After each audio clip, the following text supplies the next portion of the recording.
Good afternoon, dear friends. My name is Valerie Donna, and it is my pleasure to serve as your host this afternoon. On behalf of the local spiritual assembly of the Bahá'ís of the city of Brisbane, I warmly welcome you to this celebration of World Interfaith Harmony Week. We hope that you will find the program this afternoon uplifting and enlightening. We start our program with an acknowledgement of the Turrbal and Yagara people, the traditional owners of this land where we gather today, and we pay our respects to the elders, past, present, and future. And we recognize their custodianship and role in caring for this land for over thousands of years. May their strength and wisdom be with us today. Friends, whenever people of faith gather, it is always appropriate to start with a prayer. Let us pray.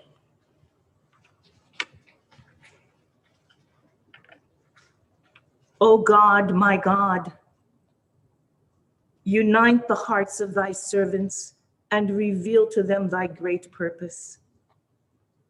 May they follow thy commandments and abide in thy law.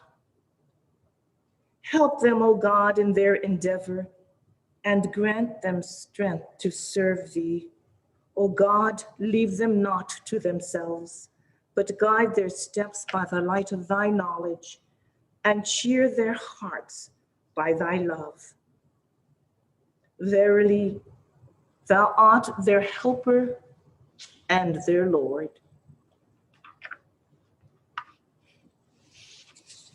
As we begin today, friends, we'd like to acknowledge a number of honored guests who are with us today.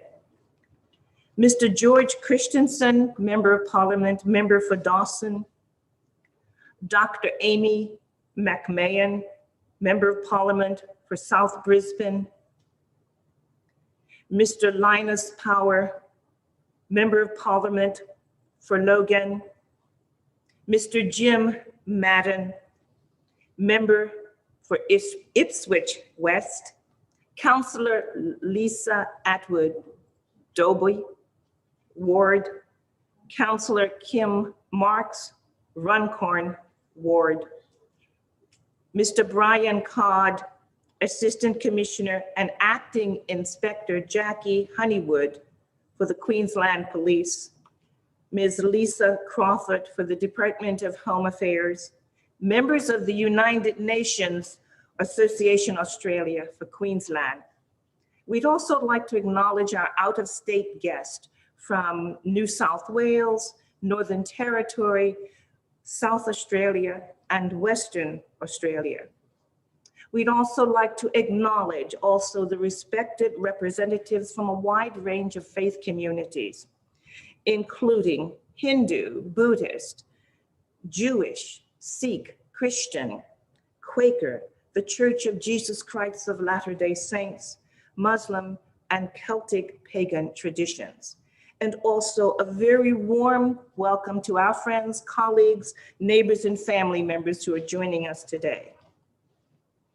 World Interfaith Harmony Week was unanimously adopted by the General Assembly of the United Nations on the 20th of October, 2010.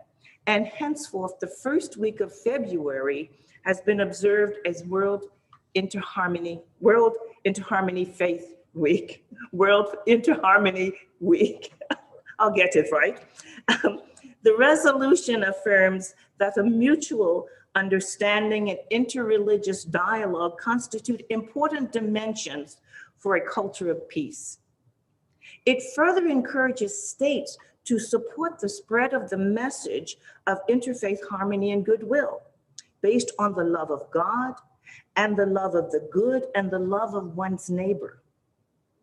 The World Interfaith Harmony Week provides a platform, 1 week a year, when all interfaith groups and other groups of goodwill can show the world what a powerful movement they are collectively. There are thousands of events organized around the world to celebrate this occasion. And this is one of those many celebrations that has brought us here today. The program this afternoon will focus on the theme, Crisis and Victory, how crisis brought us together. For the next hour or so, the program will include informative and inspiring presentations from a range of perspectives, as well as virtual choir presentations created during this pandemic. The following representatives from 8 different faith traditions will present on the theme, Crisis and Victory, how crisis brought us together.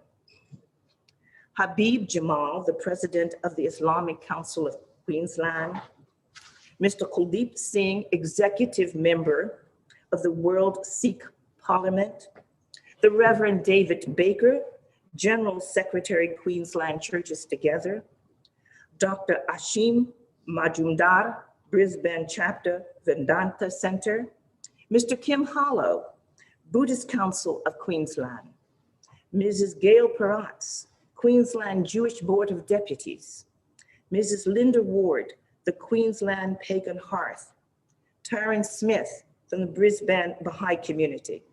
The presentations, dear friends, are offered in the order in which they were received. To keep the program flowing, I will not come up after each presentation.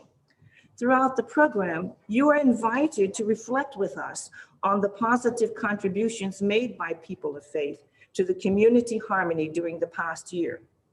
We invite you to submit your comments or reflections that you wish to share. If time permits, at the end of the program, we will share some of your comments.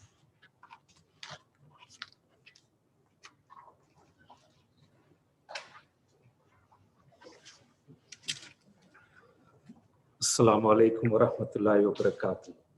May the peace and blessings of Almighty God be upon us all. As the world faces the greatest disruption of our lifetimes, Muslims throughout the world are also grappling with the repercussions of the coronavirus pandemic. But the Islamic cultural, spiritual, and theological dimensions offer Muslims many ways of coping. Islam is based on 5 main pillars, namely declaration of faith, daily prayer, fasting during Ramadan, pilgrimage, and charity. It is not uncommon for people of faith to strengthen their faith during times of crises, and as Muslims, this is exactly what we did. Daily compulsory prayers that at times could not be prayed in congregation at the mosques were still performed at home, thereby bringing family members closer. Our homes became our mosques. Ramadan 2020 was a huge challenge. A month of extra sacrifices and spirituality could not be performed at the mosque, so families adapted and homes became Ramadan venues. The annual pilgrimage to Mecca had to be cancelled in 2020. This is the first time in over 1400 years that the pilgrimage had to be called off due to a pandemic. For the sake of protecting fellow human beings, a gathering of over 3 million people at a single religious event would have been catastrophic. The pandemic brought Muslims and non-Muslims together in 2020, and from a Muslim viewpoint, there was no better time to capitalize on the rewards of being more charitable than during this pandemic. Several of our charity organizations based in Queensland went into overdrive and made huge sacrifices and efforts to help those in need. The year started with 12 organizations coming together, pooling their resources and donating $55,000 to the Queensland Country Women's Association to assist the victims of the devastating bushfires. A few weeks later, members of the Islamic Council of Queensland and Academy Alive drove to the Mogo village in New South Wales and delivered $25,000 worth of goods to the fire-ravaged villages in that area. During the year, one of the stalwarts in our community, Brother George Dean, delivered 4 million litres of water to the drought-stricken areas of Stanthorpe, Gatton, and Marburg. Further to this remarkable achievement, the Dean family, together with Muslim Charitable Foundation and Muslim Aid Australia, delivered more than 30 semi-trailers of hay. During Ramadan, 2 of our charity organizations, namely Sisters with Helping Hands and Brothers in Need, distributed more than 7,575 food packs to individuals and families. All of this donated by well-wishers and businesses from our community. Brothers in Need and Merciful Servants Australia continue with Feeding the Homeless programs every weekend in the Brisbane area. Muslim Charitable Foundation, Muslim Aid Australia, Human Appeal Australia, iCare and Islamic Relief are some of the other organizations that continue to work within the broader community to ease the suffering of our fellow Australians, regardless of race or religion. Sometimes affliction inevitably comes our way. The Quran teaches Muslims to see life's difficult circumstances as a test. They are temporary hardships to strengthen us. Such a perspective allows Muslims to show resilience in times of hardship and tribulation, with sufficient strength to make it to the other side intact. Thank you.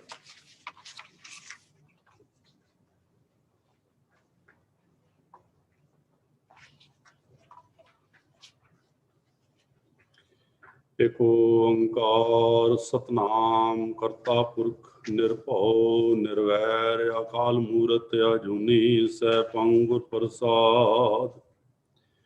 One universal creator God, permeating the whole universal expanse, whose name is truth, creator being personified, without fear, without hatred, self-existent beyond birth and death by Guru's grace. According to my ideology, crisis is when we are disconnected from the whole. Living within the wholeness of one universal creator, there are no aliens or enemies, only we and ours. Everyone belongs to everyone else as a network. If someone is less fortunate than us, then we need to feel the pain and get together to help the less fortunate one. In this highly fragmented world of dog eat dog, we are split by race, color, creed, poverty, disease, and lack of education. Power, wealth, and beauty are driving the engine of exploitation. Everybody is on one pursuit, that is to become powerful, rich, and famous. Those who fail to achieve that are in crisis. Guru Nanak says the dark age of Kal Yug is the knife and the kings are butchers. Righteousness has sprouted wings and flown away. In this dark night of falsehood, the moon of truth is nowhere to be seen. From the teachings of Sikh religion, I would like to share two concepts with you. These two concepts can convert a crisis into victory. First is, O Nanak, through recitation of Naam, connect with the universal will and then engage in actions which will benefit the whole creation. We are suffering because we have neglected not only fellow human beings, but also fish, bird, animals, and plants. Whole creation comes together once they can see your actions are for the betterment of all. The second concept is embedded in the Sikh greeting, Vaheguru Ji Ka Khalsa, Vaheguru Ji Ki Fateh, which translates to gracious enlightener God is always victorious, and those who can connect with his will are also victorious. I would like to conclude this with a small prayer. O gracious Lord Almighty, you are the source and cause of everything. O Lord, compassionate one, connect us with your will. Thank you.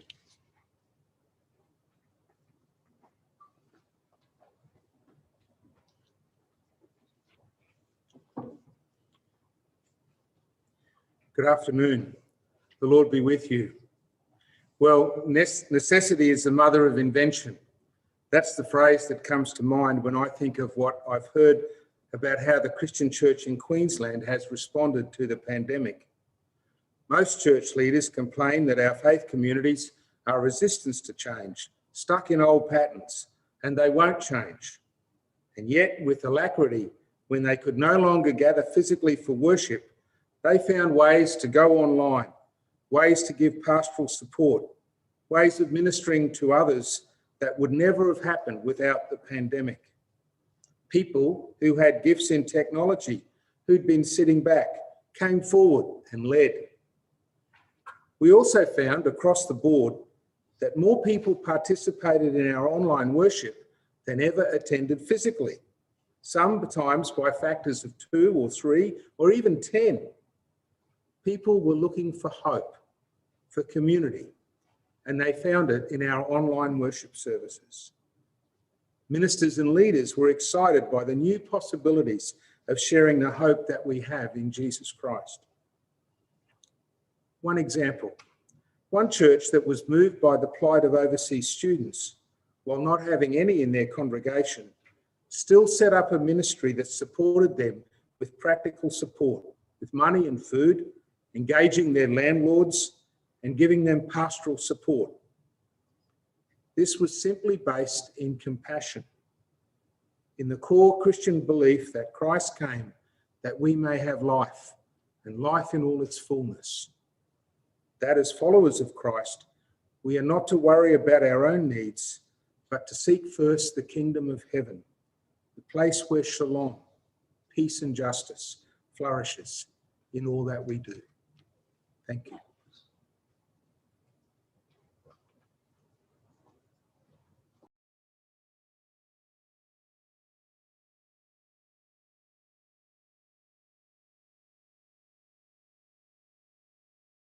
Oh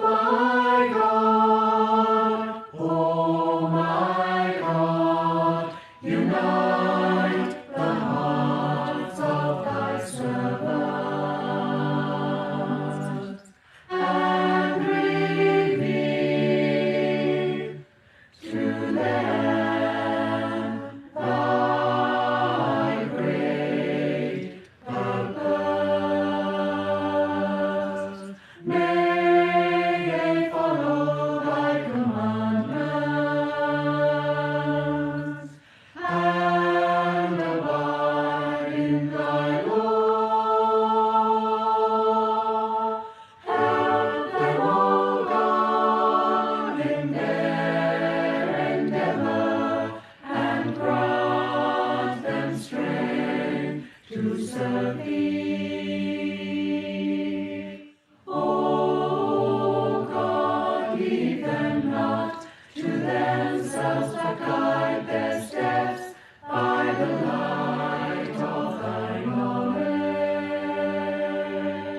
and cheer their hearts by thy love. Verily, thou art their helper and their Lord.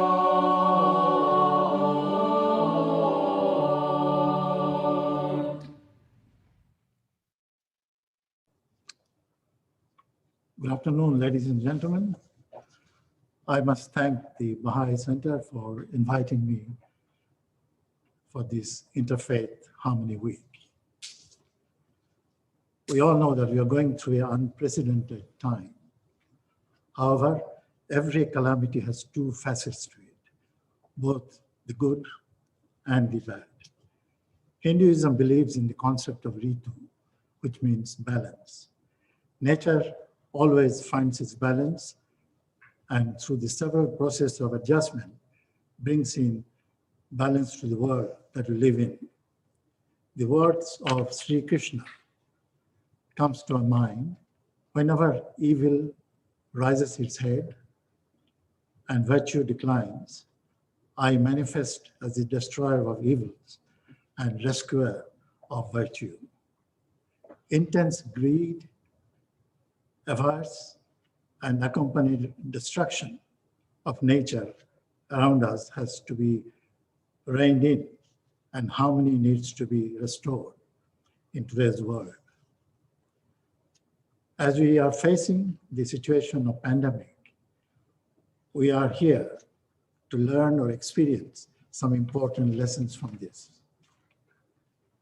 No matter where you are, who you are, do not be egoistic about this. All the wealth of the world, or name, power, position, and other qualities we are proud of, can withstand the wrath of nature. Respect all beings, including plants, animals, and others, as equal sharer of the world that we live in. Have faith in the intrinsic goodness of every being. Consider those who render service to us. In this case, the medical professional, the scientist, the technicians, ambulance staff, workers of various kinds as our saviors, and respect them for their selflessness. Also have faith in humanity. No single person is above another. Everyone has a function in the society, and the contribution of every individual grows towards our harmony and happiness. Develop faith in divine power. Sincere submission to the will of the divine helps us immensely to go through our trials and tribulations. Knowing that we are cared for and looked after by a power beyond our own.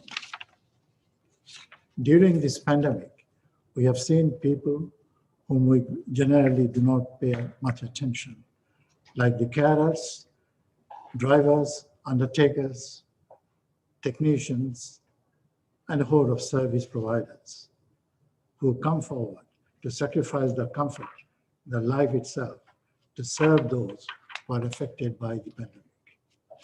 The pandemic also has shown us the power of sincere and wholehearted prayer.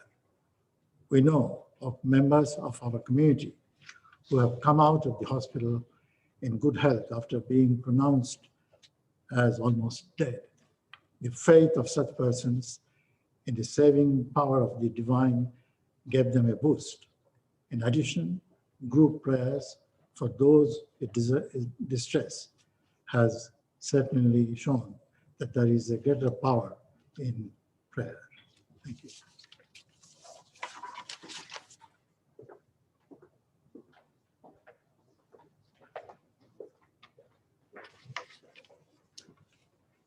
Good afternoon, friends.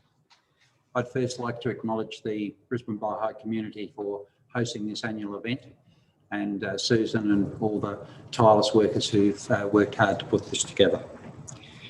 I want to say a few words today, and before doing so, I wanted to acknowledge Dhamachiri Dhammananda for some of the presentation. This year, and for most of last year, the world community has been absorbed in a common experience of enormous suffering in the form of COVID-19. It continues to devastate lives and livelihoods across the globe. Science is our great informant today. However, faith and religion can have a positive influence to personally guide us in coming to terms with this pandemic. What does Buddhism have to offer its followers and the world to coping with this pandemic? How might a Buddhist response within the Buddhist view of life, and what aspects of Buddhist practice can support a positive response? Under these conditions, we find ourselves absorbed in a common experience of suffering. Previously, we have known many kinds of suffering, but often these were things other people or other countries suffered, not ourselves. The Buddhist perspective regards suffering as an ever-present common experience of human existence and recognises that we have a deep wish to avoid it. For Buddhists, the many sufferings of the COVID-19 experience are held in acceptance of the human condition. Common sufferings we can see are uncertainty and death. Faced with these possibilities, we may well experience denial, anger, anxiety, and many other frustrations. But it does not need to be this way. We can work collectively and individually with the great uncertainties and the shadow of death. Buddhist methods for cultivating mindfulness and practicing compassion, metta, can help us to overcome these underlying fears and anxieties of a new life with COVID-19. Fear, anger, and anxiety can take over our minds, colour our thoughts, and make it harder to see and feel our way through the issues of COVID-19. We need something simple that we can do at home to help restore a more grounded awareness of what is happening in our lives and develop a compassion that is big enough to hold all our collective responses. Buddhist practice centres around mindfulness, a grounded experience of mind, fully aware of our actions, speech and thoughts, and how our felt experiences, emotions and thoughts react to our predicament. We can start being mindful simply by being aware of our body as we quietly walk along. We can also practice our daily meditation, sitting quietly, carefully watching the breath come and go. Whatever we can do to be more mindful can help us to stem the receptive mindset that can arise from this crisis. Some traditional Buddhist countries have done well in the management of COVID-19. Vietnam, Cambodia and Thailand have remarkably low infection and death rates. We believe their success is in some way reflective of the worldview of the ordinary people. They have this deeper acceptance of suffering and emotional preparedness to deal with trauma, enjoying a more profound worldview of the interconnectedness, not just of all of the people, but of all sentient beings living on this planet. COVID-19 is no longer unprecedented. It is our new normal and will be with us for some time to come. Let us hope we can all truly learn how to deal with these new challenges with kindness, peace, mindfulness, and love towards everyone we encounter. Thank you.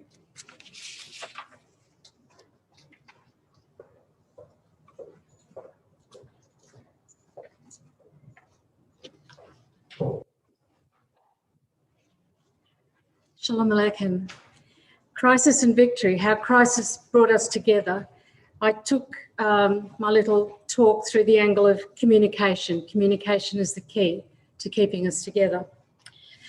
For the Jewish community, despite centuries of slavery, exile, the loss of our homeland, oppression by cruel empires, destruction of our temple in Jerusalem by the Babylonians, firstly, and then the Romans, pogroms, blood libels, show trials, and the Shoah, or the Holocaust. The COVID-19 pandemic is yet another challenge to keep our faith strong and our people connected. In Brisbane, although our lifestyle has been curtailed by the pandemic, we have rallied to protect each other, to give each other sustenance in real food terms, as well as in spiritual, virtual terms. We conduct our lives as normally as we can and live with hope that things will be better. A synagogue is a place of worship and study, but it has always held another purpose. It is a meeting place. It is important at the end of each week on Friday evenings to meet at shul, the Yiddish word for synagogue, as Shabbat starts, and to chat with each other to find out how we have all dealt with life over the past week. It is an important part of keeping a community connected. With lockdowns, we've had to implement pre-Shabbat Zoom services. Despite being in our own homes, Zoom has proved to be a highly successful way of connecting with each other, praying and singing together, and wishing each other Shabbat Shalom, or Sabbath peace, with a wave and a smile before we exit the Zoom. We have organised interesting talks, trivia competitions, and held AGMs by Zoom. Virtual get-togethers have kept us safe from infection, and plenty of people have answered the call to pray and celebrate together. A positive attitude and hope that a better world is possible, despite the serious challenges thrown our way, has always ensured that, in the words of the late Rabbi Jonathan Sacks of blessed memory, to be a Jew is to be an agent of hope in a world serially threatened by despair. Judaism is a sustained struggle against the world that is, in the name of the world that could be, should be, but is not yet. Thank you.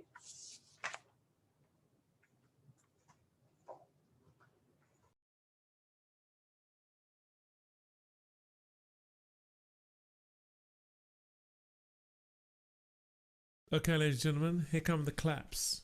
1, 2, 3, and comes the singing. 1, 2, 3, 4.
Good afternoon. I am a solitary and somewhat reclusive pagan. My daily practices are solitary, personal, and experiential. I've always needed at least 3 reasons to leave my goddess country sanctuary. During 2020, and even now, I need 3 really good reasons to pass my gate. That does not mean that I am not part of my pagan community. I am blessed to love and be loved by other pagans, mainly solitaries, but most less reclusive than me, and by other than pagans. Our lives are interconnected in many ways. The pandemic has reinforced that interconnectedness. We have become more diligent in touching base with each other through social media, through talking on the phone, through being in each other's thoughts, through helping each other manage the challenges we have faced, COVID-related or otherwise.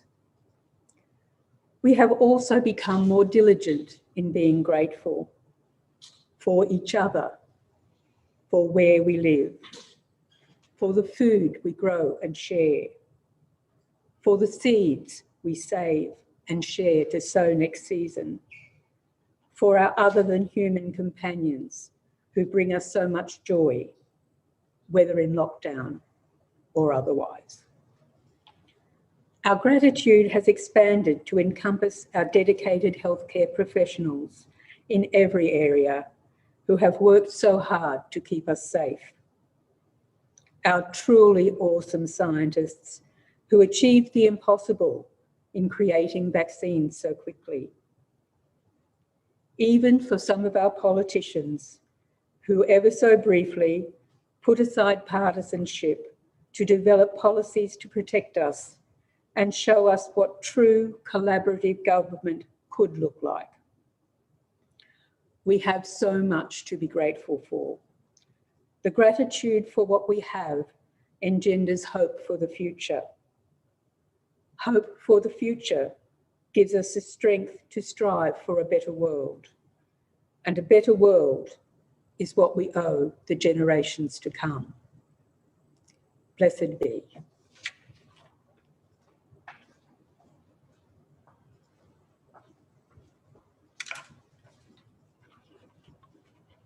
Laufa.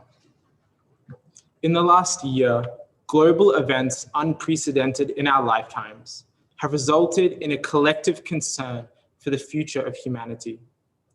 Uncertainty has required us to band together in acts of solidarity for our fellow man. While an international collective vision has remained elusive, individuals and communities have united in efforts to serve one another. The great pause on humanity has opened our eyes to the way we live and operate. The veil of the world has been pulled away, and an awareness of the dire need for rejuvenation of every aspect of society has been realized. Through every crisis, there is a greater victory. Baha'u'llah said, "In the beginning of every revelation, adversities have prevailed, which later on have been turned into great prosperity." Blessed by a government that responded quickly to the virus, we have continued social and community building efforts across Australia. Restrictions demanded Baha'i-inspired community projects adapt to a new reality. Creative methods to continue activities have naturally emerged through consultation and experimentation. The need for social cohesion at the grassroots level increased in importance and has thrived with a new energy. Social action projects, such as the community farm in Inala, where I live, are being developed in neighborhoods inspired by collective vision. In Brisbane and other areas, large-scale and systematic classes for the spiritual education of children are increasing in number and strength. In Queensland and across the nation, we have held discourses of world-embracing proportions across all sectors of society. We can draw inspiration from the knowledge that these efforts by like-minded people are flourishing across the globe in the face of calamitous adversity. I leave you with a quote by Abdul Baha: "Lift up your hearts above the present and look with eyes of faith to the future." Thank you.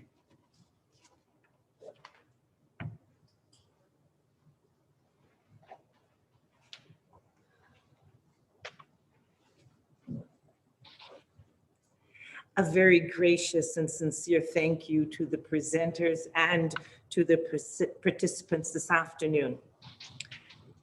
Dear friends, this afternoon, we had the opportunity to hear the various perspectives of our fellow believers in faith and how their communities responded to this global pandemic that has brought the collective body of humanity to its knees.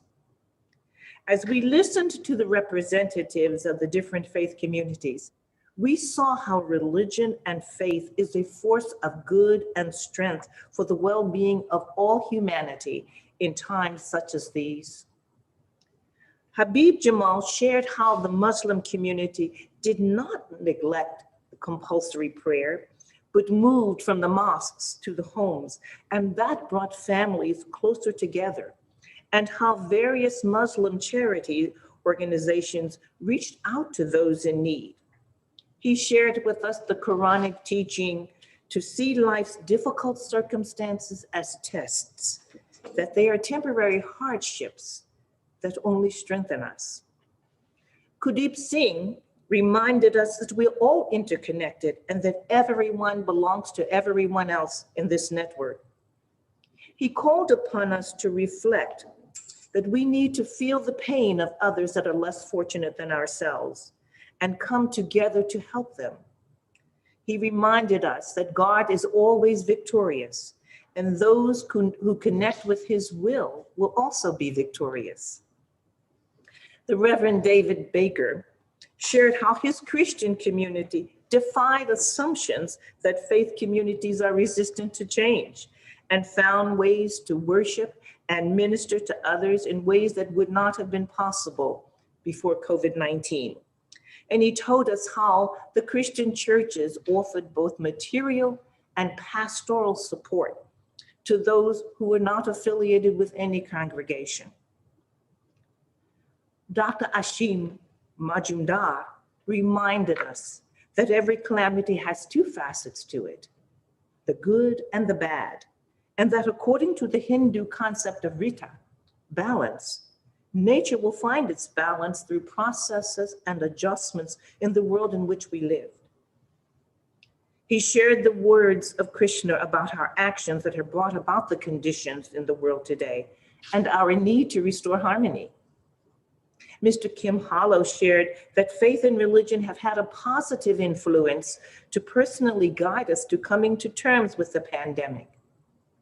And that in this pandemic, we find ourselves in a common experience of suffering.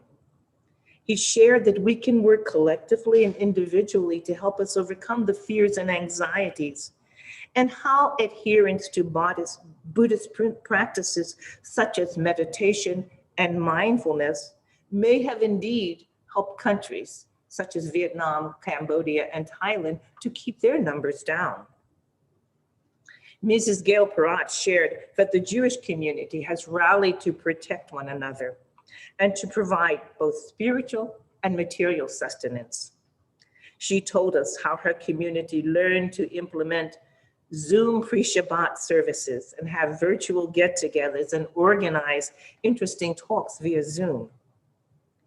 She shared that there is a positive attitude and hope that a better world is possible, because she said to be a Jew is an agent of hope in a world serially threatened by despair. Mrs. Linda Ward reminded us that our lives are interconnected in many ways, and that the current crisis has reinforced that interconnectedness, that we have become more diligent in touching base with one another. She shared that we have much to be grateful for what we have, and that such gratitude gives us hope for the future, and hope for the future gives us strength to strive for a better world. Taryn shared with us the Baha'i community's response to this unprecedented global crisis affecting human society. He shared the Baha'i belief that for every crisis, there is a greater victory. He shared with us how the restrictions demanded that the Baha'i-inspired community projects in which the Baha'i community is engaged in found creative and experimental ways to provide a strength to the community, and how he was inspired, their community was inspired by the collective vision of social cohesion, and how that increased in importance during this time, and how the spiritual education of children grew in strength and numbers, and how adherents of the Baha'i faith have engaged in discourses with others about the global importance of working together. Dear friends, what we heard today from various faith presenters was that their communities did not dwell on COVID, but looked to their faith traditions and teachings to give them hope and a sincere belief that victory was achievable. Each of the presenters has reaffirmed a fundamental belief that whatever the suffering and turmoil of the present and foreseeable future, humanity can confront this with confidence in the ultimate victory. And as the presenters shared, people of belief have used their faith teachings to see beyond the immediate situation. Explicit in the presentations is the important role of faith in responding to tests that beset humanity. This is vitally important to remember. While we have been blessed with an astonishing and rapid advancement in technology to eliminate this virus, it is the intellect that was given by the divine that enabled us to achieve this, and the social cohesion of people of faith that served to stabilize the communities as we awaited a solution. But also, dear friends, we believing people of faith must continue to exercise a significant role in society for the advancement of the well-being of all humanity. Several presenters reminded us that there is a universal crisis of greater magnitude and more pervasive than COVID, which requires us to reevaluate our current assumptions about humanity and our world. COVID unmasked the global crisis confronting us all, the crisis of poverty, prejudice, astounding accumulations of wealth, inequality at all levels of society, injustice, lack of access to education, damage to the climate and the world in which we live. No lasting peace can be achieved in this world until humanity addresses this universal crisis. There are many in the world who already acknowledge that COVID really ripped away the veneer of a world sorely in need of a transformation. For example, at the recent World Economic Forum, Cyril Ramaphosa, the president of South Africa, spoke of the unprecedented declines in health, social, and economics in proportions not seen since the Great Depression. He said that the world is at a crossroads and that we must act together, that the challenges created by COVID-19 were created by us. He averred that we should forge a new path of design to a world that is just, peaceful, cohesive, resilient, and sustainable, and that this requires collective action. Who better to lead that transformation than people of faith? No serious attempt to set human affairs in order to achieve world peace can ignore religion. Writing of religion as a social force, Baha'u'llah said, "Religion is the greatest means for the establishment of order and for the peaceful contentment of all that dwell therein." The Baha'i community seeks, in accordance with the specific directive of Baha'u'llah, to consort with the followers of all religions in a spirit of friendliness and fellowship, to join with its co-believers in faith in challenging current assumptions about humanity, and to begin the discourse based on the core teachings of our respective faiths, each of which was designed to advance humanity and the nobility of the human spirit. Have not the divine educators of our respective religions been agents of the advancement of civilization? Then are not those of us who profess belief in their teachings the moral stewards of society? Are we not a potent social force that can make a lasting contribution to the elimination of the global crisis? Our various responses to the COVID pandemic have given us a glimpse of what people of faith can do in times of crisis. Experience has taught us that when groups of people band together for a common cause, usually a goal that will benefit society as a whole, much is accomplished. Let us in the faith communities begin that process. Let us, true to the teachings of our sacred scriptures, take our rightful place in bringing about a peaceful, sustainable world.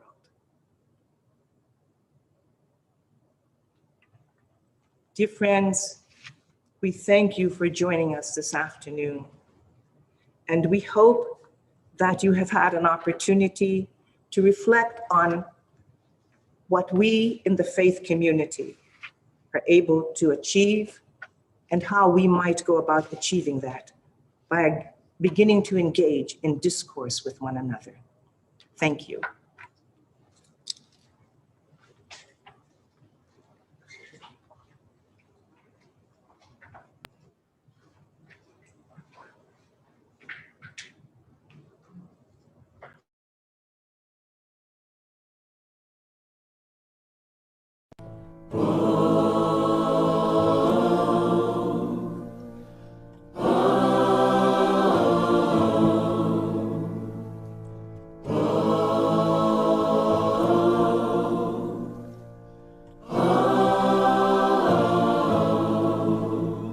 Be generous in prosperity and thankful in adversity. Be a treasure to the poor, an answer of the cry of the needy. Oh,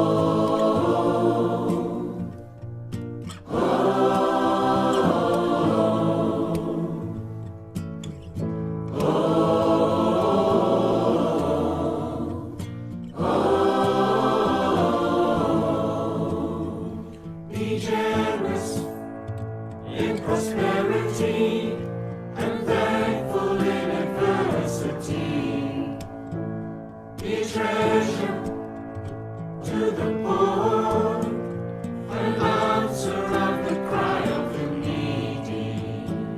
Be generous in prosperity and thankful in adversity.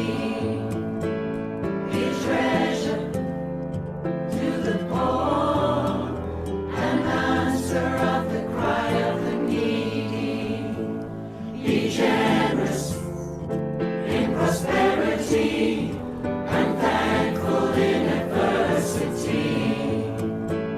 Be treasure to the poor, an answer of the cry of the needy.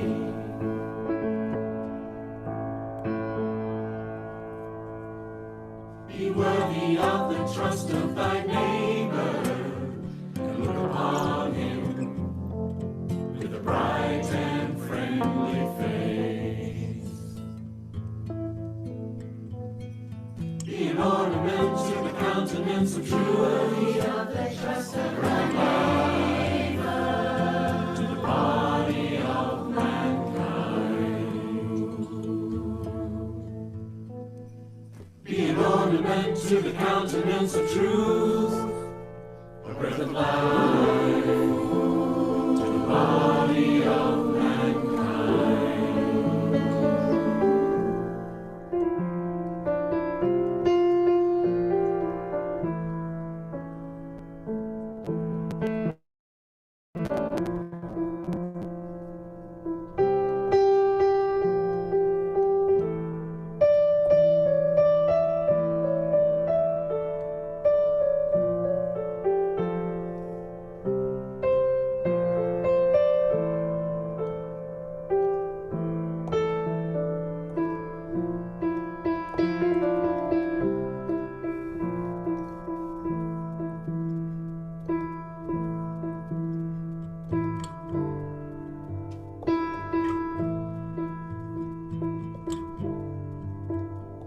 Hark on the ocean of knowledge, the sun in the heaven of sounding, a gem on the diadem of wisdom, the shining light, the shining light.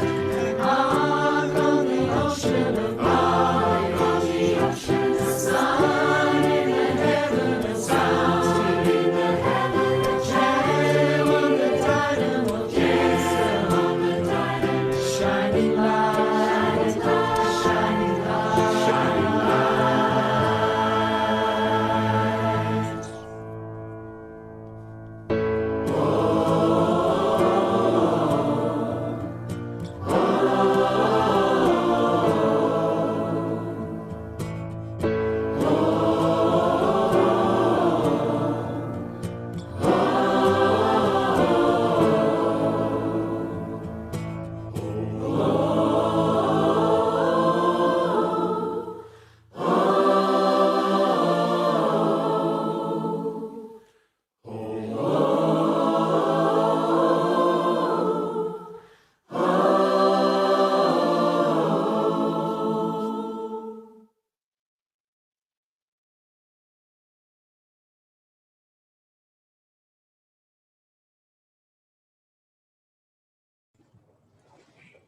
Thank you so much, dear friends, for joining us this afternoon.